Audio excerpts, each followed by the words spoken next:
Te-ai simțit vreodată blocat, stors de energie, fără motivație sau perspectivă în ceva ce te străduiești să realizezi? Atunci acest episod este pentru tine.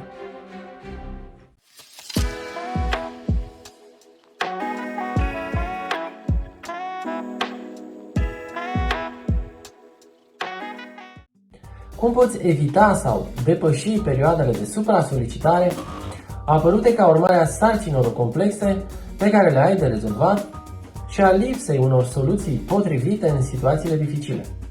Iată întrebarea la care voi încerca să răspund în acest episod al podcastului Pune Suflet.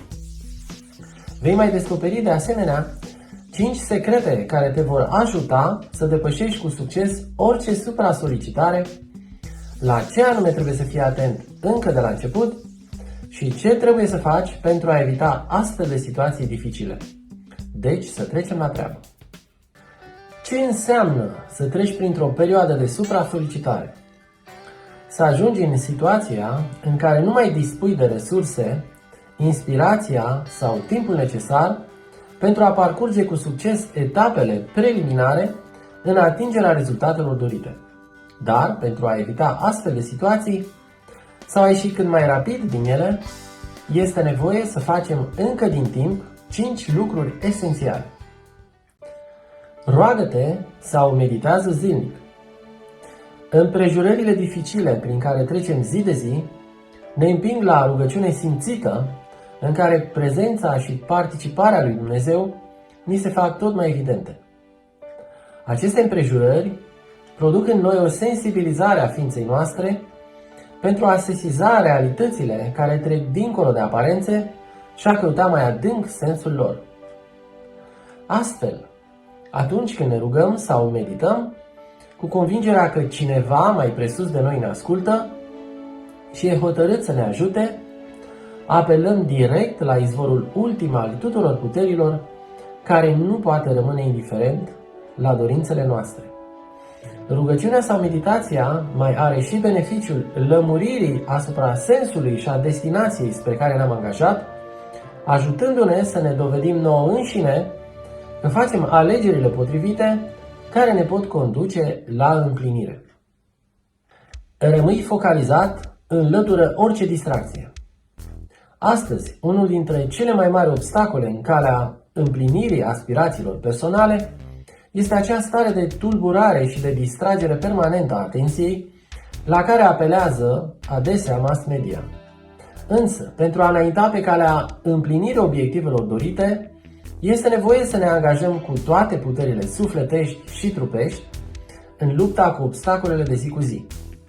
Dintre acestea, blocarea timpului cu lucruri nerelevante nu face altceva decât să ne țină pe loc, micșorându-ne șansele de a face pași importanți pe calea către succes. Succesul este mereu dincolo de zona noastră de confort, în care distracțiile facile caută mereu să ne atragă, consumându-ne resursele și timpul, fără însă a ne putea oferi în schimb ceva relevant. De aceea este necesar să le tăiem cât mai atent. De exemplu, în loc să ascultăm în mașină un post de radio comercial, vom alege un podcast relevant care ne poate deschide perspective noi, ne poate inspira sau ne poate oferi soluțiile practice de care avem nevoie. În loc să privim la televizor, fără un țel anume, vom viziona videoclipuri care ne pot oferi răspunsul la întrebări esențiale sau informații utile de care ne putem folosi imediat. Începe o terapie de recuperare și protecție într-o comunitate. De obicei, atunci când am intrat într-o perioadă de supra-solicitare, nu realizăm corect impactul pe care aceasta îl are asupra rezultatelor noastre de zi cu zi. E nevoie de cineva care să evalueze din afară situația noastră și să fie dispus să ne sprijini în demersul nostru, care devine tot mai greoi și mai complex.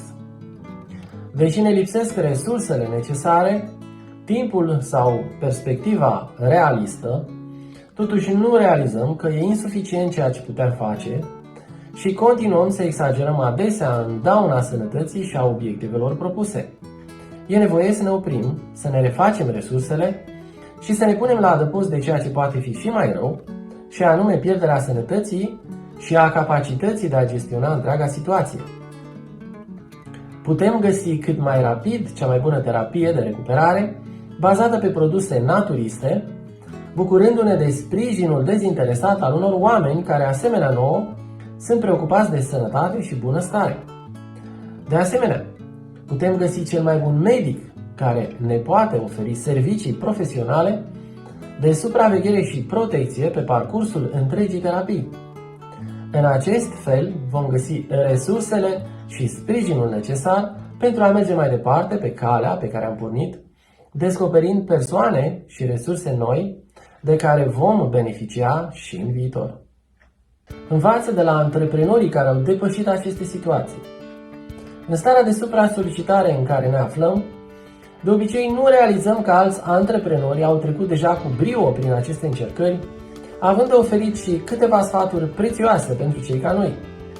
Chiar dacă altcineva ne amintește de acest lucru, trebuie să luăm aminte la cuvintele prin care acești antreprenori au descris încercările prin care noi trecem, lăsând și câteva sfaturi prețioase pentru depășirea lor. Astfel, vom putea vedea limpede situația în care ne aflăm și vom înțelege ce avem de făcut pentru a ne dovedi că problemele cu care ne confruntăm au deja soluții concrete. Acest exercițiu ne va permite să ne detașăm, dar mai ales ne va arăta că nimeni nu e singur în această aventură extraordinară a antreprenoriatului, dându-ne sentimentul de mândrie și de apartenență la o cauză nobilă. Tot printre cuvintele acestor deschizători de drumuri, ne vom regăsi și inspirația sau viziunea potrivită pentru a lua cele mai bune decizii menite a ne conduce cât mai rapid la rezultatele mult așteptate. Fă mișcare cât și cum poți în fiecare zi. Mișcarea este calea cea mai facilă de a produce schimbări importante în starea noastră sufletească și mentală. Din acest motiv, nu trebuie să ignorăm importanța ei în susținerea efortului nostru fizic, psihic și mental, pe care îl depunem zilnic în demersul nostru antreprenorial. Pretenția de a face mișcare într-un cadru organizat sau sub supraveghere specializată, toate aceste exigențe ne solicită suplimentar și ne țin adesea departe de orice fel de mișcare.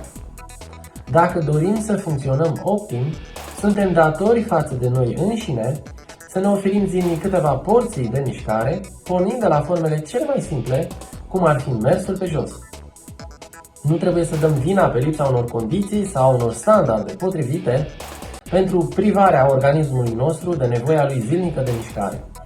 Prin urmare, nu trebuie să ne oferim niciun motiv pentru lipsa noastră de mișcare. Ba din contră, atunci când aceste condiții lipsesc, vom face mișcare cât și cum putem, fiindcă înțelegem că antreprenorii sunt oameni aflați în mișcare, iar aceasta cere formă maximă pentru a putea reuși în provocările de zi cu zi. Deci, să recapitulăm. Ce trebuie să facem pentru a evita la timp sau a traversa cu bine orice perioadă de supra-solicitare? 1. Roagă-te sau meditează zilnic. 2. Rămâi focalizat, înlătură orice distracție. 3. Începe o terapie de recuperare și protecție într-o comunitate. 4. Învață de la antreprenorii care au depășit aceste situații. Și 5. Fă mișcare cât și cum poți în fiecare zi. Dacă ai găsit ceva util în acest episod, aș aprecia tare mult un click pe butonul like.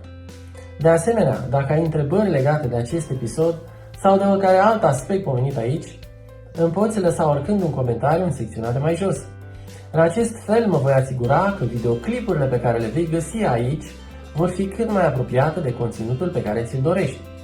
În continuare, dacă nu ai făcut-o încă, te rog frumos să dai click pe butonul subscribe pentru a putea beneficia și în viitor de conținutul postat aici. Iar dacă dorești să afli mai multe despre activitatea mea, mă găsești oricând pe irinelbogdan.com. Îți mulțumesc pentru atenția acordată și te aștept cu drag la episoadele următoare. Doamne ajută!